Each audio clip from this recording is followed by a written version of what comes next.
As more and more countries around the world announce their intent to ban the sale of all internal combustion engine vehicles, more and more automakers are announcing their intent to transition to a total, or near total, zero-emission fleet. Swedish firm Volvo, yeah, I know it's owned by Chinese firm Geely, has long been promising us that it would be going 100% electric in the future. In fact, back in March 2012, when I was among a group of journalists who got to put Volvo's prototype fleet of C40 electric hatchbacks through their paces 100 miles north of the Arctic Circle, Volvo was eagerly talking about its all-electric future. A few years after that trip, Volvo even announced Vision 2020. It had a goal to achieve zero tailpipe emissions and zero fatalities or serious injuries from collisions involving its vehicles by 2020. Of course, we're now in 2021, and while I'm not sure about the fatalities part, we are certainly not there yet on the zero tailpipe emission goal that Volvo set itself. Yet earlier this week, it yet again reiterated that as a long-term goal. It timed it with the official launch of its Volvo C40 Recharge electric SUV. And as a brand, it said that it would be 100% electric by 2030. The road path to that zero-emission all-electric future includes Volvo reaching a 50% all-electric sales volume by 2025, with the remaining 50% being hybrid and plug-in hybrid by the same time. The C40 Recharge, with similar size and specifications to the previously launched XC40 Recharge but with a lower roofline, will give Volvo a second all-electric model in the marketplace. It sits on the same CMA platform as the Volvo XC40 Recharge and Polestar 2. And the C40 Recharge's 75 kWh battery pack and 402 horsepower twin-motor all-wheel drivetrain should be the same kind of hit with customers as the Polestar 2 and XC40 Recharge, even if its expected range is going to be just 210 miles, 337 kilometers on the EPA test cycle. And its expected sticker price, somewhere around the $55,000 US mark, will definitely not make it the most affordable EV out there. But then again, Volvo, especially in the US, has never been a particularly affordable or high-volume car company. Sure, it's more popular in its home market of Scandinavia, but I don't expect the C40 Recharge, like the XC40 Recharge, to sell in particularly high volumes. But what will get it some attention is the announcement that was made at the same time as the C40 reveal, was that Volvo will be only selling it online. In fact, looking forward, Volvo has said that the only way that you'll be able to get an electric car from it is to buy it online. Given that the entire brand is going electric by 2030, that means that Volvo has, effectively, sounded the death knell for the traditional automotive dealer network.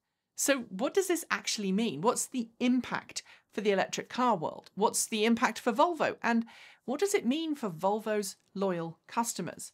And ultimately, is this a good thing or not? Let's start with the obvious. Online sales for electric vehicles are not a new thing. Tesla has been doing it for years, and before Tesla's Model S even hit the road, Nissan and Chevrolet used online reservation systems to let customers who wanted to buy an early Nissan Leaf or Chevrolet Volt put down a deposit in order to get in a line to buy one. Non-electric cars have also been sold online using a similar put down money to get in line to buy one model. A friend of mine back in the UK put down a deposit to own a Fiat 500. She was waiting for so long to get her car that she'd actually had to start paying off the bank loan she'd taken out to buy the car before the vehicle even arrived. But in those situations, the dealership still played something of a part in the process. They were the ones who finalised the deal. They still got to price gouge in some ways. I mean, from the added protection packages and extended warranties that they sell you.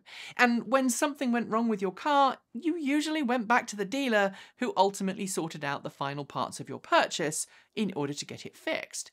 And of course, those dealerships also got to benefit from any commissions on whichever loan or lease scheme that you happened to choose if it went through the dealership program. Those dealerships were, for the most part, separate from the automaker, and that's true in most countries around the world.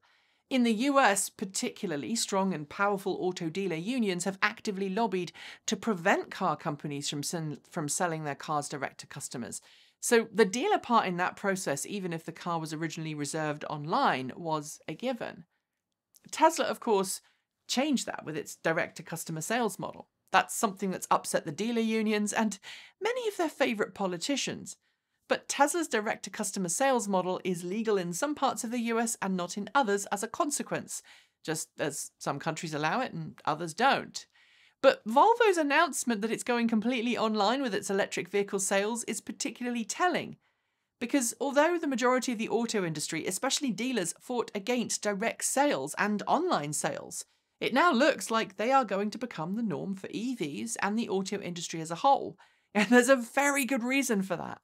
At the top, of course, is customer experience.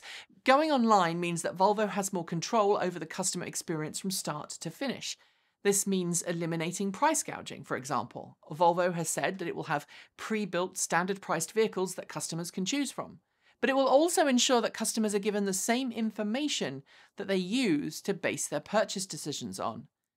And that's another thing that the dealer model is not good at. Dealer misinformation, apathy, straight up lying. I'm sure you've been there at some point.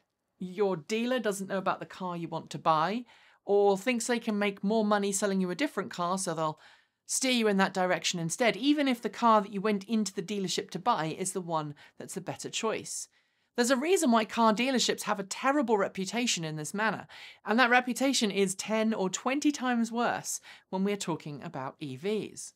Ford and other brands have tried cajoling their dealerships to get on board with electric sales.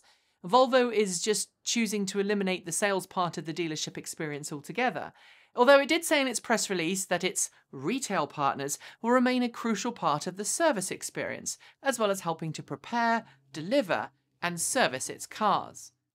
But the other really important part of this online transition surrounds the way that electric vehicles need to be fueled. Rather than rely on dealerships to explain electric fuel, which is something that most are still woefully incapable of doing, the new Volvo business model for electric vehicle sales pushes customers towards what amounts to a mobility-as-a-service platform, where one payment per month takes care of everything, including recharging. This is what Volvo has just renamed Care by Volvo. It will cover insurance, service, warranty, roadside assistance, and even home charging options. It is essentially like a car rental or a mobility rental service, in the same way that your cell phone provider might roll the cost of your new phone into your monthly phone bill. But the nitpick here is that in telling customers that everything is included, Volvo conveniently sidesteps the matter of how you fuel your car, and it could ultimately lead to confusion with public charging. Integration between different charging networks will be essential in order for this to work correctly. We haven't seen that yet, but I hope maybe that Volvo will be the first to get it right. And the benefits to Volvo itself are, of course, huge. Not only does it get to benefit from the added revenue that comes from in-house insurance sales, which is something that Tesla discovered could help it reduce customers' bills while increasing revenue and decreasing repair times, but it also ensures that it can expand its services beyond that of being just a car company. As I'm sure most of you know, electric cars as a rule require fewer service appointments and tend to require less maintenance. But if you include maintenance as part of a one-cost service plan that ensures that customers will be more likely to continue to meet those maintenance appointments, then you've got a revenue stream for both automakers and dealers, even if it's for benign things like having your tyres rotated or having your fluids checked, things that have traditionally been carried out not by auto dealers, but by third-party independents or perhaps just the owner on their driveway.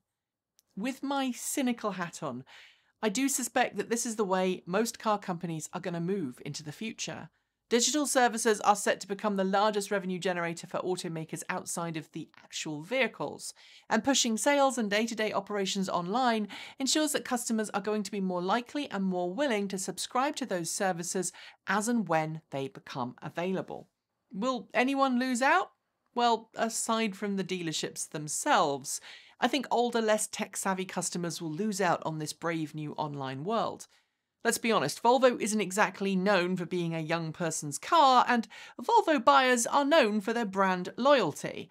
I can imagine a future where Volvo would lose out on its existing customers making the switch to electric if they're not feeling tech savvy enough. And while my generation, the Gen Xers, are generally okay with an online life that includes digital banking, our parents' generation aren't so confident all the time. My mother's a great example of this. She loves to use the internet to communicate with us kids, read the news, and watch videos on demand, but when it comes to paying a bill, she's going to pick the physical institutions and writing a check over doing anything online every single time. Is this a good thing though? Well, if it gets more people plugging in, then yes. But dealerships and used car lots still need training on electric vehicles. They just don't have it right now. And while some people would be fine with the idea of having everything taken care of in one monthly carefree payment, others, I'm sure, will prefer to do things their own way, buying their car using their preferred method of financing, insuring it using their preferred insurance company, and generally not feeling like they're beholden to their car's manufacturer every time something needs to be changed or tweaked. As the battery rental models offered by Renault showcased nearly a decade ago, people like to know that their car is theirs. While subscription services are more popular in entertainment and communications, they're still not going to be everyone's cup of tea in the car world, so I hope Volvo is ready and willing to address the needs of customers who feel that way, or risk losing out completely. In a COVID world, contact-free car purchasing has become much more acceptable and much more popular. It's why Carvana and all of those other services that bring used cars to you are doing so well. But one of the things that I feel is intrinsic to any large purchase, especially buying a car, is the process of getting to touch and feel and experience the car firsthand before you buy. That test drive. I'm sure Volvo already has plans to deal with that, but I really hope it's not going to go down to the path of expecting you to order and pay for the car and have it delivered, and then give you a few weeks to decide if you want it or not. While that might score highly on convenience, it doesn't score highly with regard to the way that we've traditionally purchased cars in the past. You spend a few weekends driving around local dealerships and test driving the cars on your shortlist to see which one you really want to buy. Dealerships are, frankly, horrible in many ways, but test drives are hard to replicate in any other way. I hope that Volvo and others figure out a way to give you pressure-free test drives and then do everything else online. Now that would be something I'd support. What say you? That's it for today. As always, thanks to the folks on my right for being our $15 to $49 a month Patreon supporters. Special thanks to our $50 a month Patreons. That's John Lyons, Regine Fellows, Anonymous Freak, Paul Conway, Laura Sandborn, Anthony Coates, Sean Ueda, and Tesla in the Gong. And our deepest gratitude to our $100 a month Patreon supporters. It's Marcel Ward, Reggie Watts, Jeffrey Songster, JP Fagerback, Will Graylin, and Ian. You can join all of these amazing Patreon supporters by following the links below, and you'll also find links if you fancy sending us a tip through Ko-fi or Bitcoin if, in fact, you'd prefer to support us that way. You'll also find a link below to our Discord chat server, which is really getting kind of fun and is completely free to join, so give that a go if you're feeling chatty. And as usual, you'll find everything from t-shirts to face masks and water bottles through over at our Redbubble store. Thanks for joining me, and as always, keep evolving.